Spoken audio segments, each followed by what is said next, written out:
like Taylor Swift. My starting salary was $41,000, which was somewhat humbling, having recently finished a decade of undergraduate and graduate studies. It turns out they're right when they say you don't get into teaching for the money. I eventually ended up at a small college in the western United States. I still teach a significant amount of A&P, but working at a small campus allows me to throw a broad disciplinary net.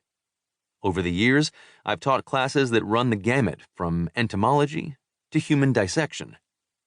When people ask what type of biologist I am, I never know quite what to say. I am a biologist who can identify beetles, but I can also tell you how your kidneys work. I am not sure what type of biologist that makes me. I think it just makes me a biologist. Period. My pain is your pain. I was not inspired to write this book by some set of unbelievable circumstances. I never lost half of my large intestine in a grizzly bear attack. I did not nearly die from dengue fever while attempting the first descent down an unexplored river in Africa. I do not suffer from any unusual genetic conditions, autoimmune disorders, or physiological anomalies. I have a normal, middle-aged body, which means I have the same types of problems everyone has. My teeth did not come in particularly straight. I blew out a knee playing basketball. Sometimes my back gets sore enough that it is hard for me to sleep.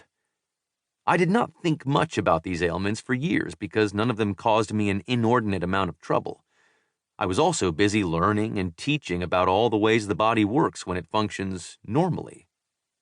Human anatomy and physiology is a complicated subject, and it takes a long time to get a handle on how the body runs under typical, pain-free circumstances. There are several good A&P textbooks, and all of them are more than 1,000 pages long.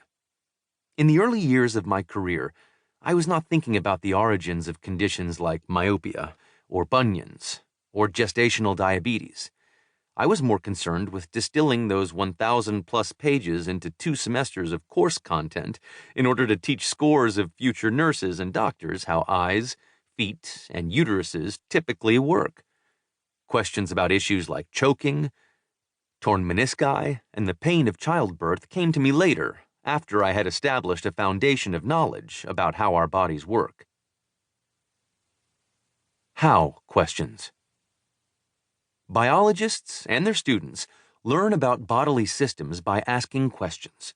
They can ask proximate questions in which they try to understand how something works.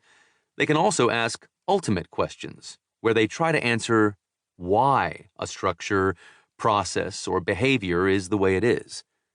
Proximate questions take up most of the time in an A&P class. How do heart valves control blood flow? How does the ACL restrict the movement of the knee? How does the cornea refract light? Most of what we know about human anatomy and physiology comes from answers to those types of how questions. It makes sense because if you need to repair a heart valve, put a knee back together, or use a laser to correct someone's vision, you need to know how the structures work in order to fix them. How questions can have tremendously complicated answers. Teaching and learning A&P often does not extend beyond the proximate level because it takes so long to understand proximate level questions and answers.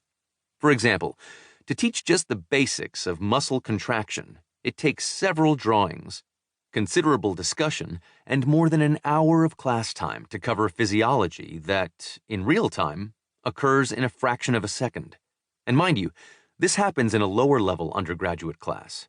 If students revisit the subject in graduate or medical school, they learn many more layers of detail.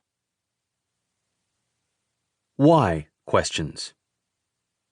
Even while spending so much time on proximate mechanisms in A&P, I never completely broke the habit of asking ultimate questions because of the other classes I teach. Ultimate questions get at the evolutionary roots of a topic. For example, in my class on animal behavior, instead of teaching how dolphins jump out of the water, which involves much of the same minutiae about nerve conduction and muscle contraction covered in A&P, I ask my students to think about why dolphins jump out of the water. Why questions make for great exercises in hypothesis generation and experimental design. Do dolphins jump to avoid